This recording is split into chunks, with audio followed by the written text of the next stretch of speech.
AG2R La Mondiale vous présente C'est le Nord.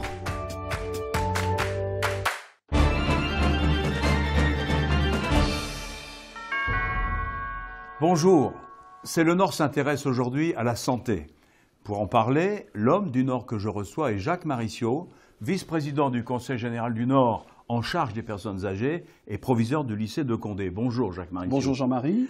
Nous allons regarder le reportage que nous avons réalisé lors des rencontres de la Forme à la Cité des Échanges de Marc-en-Barœul. Reportage. L'idée de cette manifestation sur le village de la forme et du bien-être, c'est de se dire qu'il n'y a pas d'âge pour se prendre en main et que toutes et tous, quel que soit notre âge, nous pouvons améliorer notre mode de vie, nous pouvons optimiser notre bien vieillir. Et donc on a 6 espaces dédiés aux seniors. Les visiteurs aujourd'hui vont avoir la possibilité de tester leur forme sur la base d'un outil qui s'appelle le Diagnoform et s'évaluer sur 5 capacités physiques. Une fois que ces tests sont réalisés, encadrés par des coachs sportifs, nous allons faire une interprétation et les personnes vont pouvoir faire un point sur leur forme physique, savoir s'il y a des capacités qui sont à travailler par rapport à d'autres. Lorsque l'on avance dans l'âge, certaines capacités vont diminuer.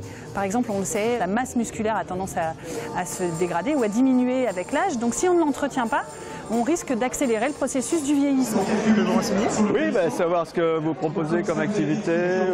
Ici sur le stand, on propose aujourd'hui une démonstration de marche nordique. 90% des muscles du corps travaillent en marche nordique. Donc ça travaille sur le muscle, sur la condition physique, les risques cardiovasculaires, énormément sur l'ostéoporose aussi. Donc ça c'est intéressant pour les personnes âgées. Et surtout ce qui est renforcement musculaire du tronc, ce qui permet de garder un bon équilibre dans la vie de tous les jours. L'âge venant, j'ai plus de difficultés pour faire des activités physiques, donc j'accorde beaucoup d'importance à l'hygiène de vie et je bouge assez bien, mais finalement c'est important de faire une pause et puis de savoir finalement si ce qu'on fait on le fait bien. Donc ce que j'ai trouvé ici c'est pour améliorer encore cette hygiène de vie. Je pense être sur la bonne voie pour le bien bouger pour bien vieillir. J'espère continuer longtemps. Voilà, monsieur. Jacques Maricio, les chiffres 2013 viennent de tomber. Le Nord-Pas-de-Calais continue d'avoir l'espérance de vie la plus faible de France. Comment peut-on s'attaquer à un sujet aussi inquiétant? Oui, c'est un score affligeant que nous portons maintenant depuis une trentaine d'années. On est toujours serre-file dans ce domaine-là au niveau national. C'est préoccupant, c'est un sujet qui revient souvent dans nos ateliers citoyens consacrés au bien vieillir. D'ailleurs, les personnes âgées nous le faisaient savoir. Le mot qui revenait le plus, c'était le mot santé. La préoccupation qui revenait le plus, c'était la préoccupation de l'autonomie. Et avec les moyens du Conseil général du Nord, nous essayons d'y répondre.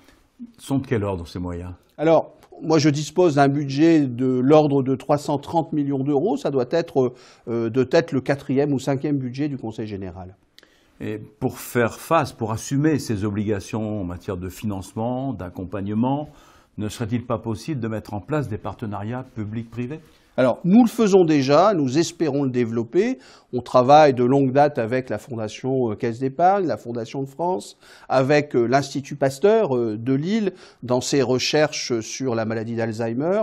Et puis, c'est une collaboration que nous mettons en place là aussi avec les constructeurs d'ordre privé pour les EHPAD notamment ou les structures d'accueil pour les personnes âgées dépendantes.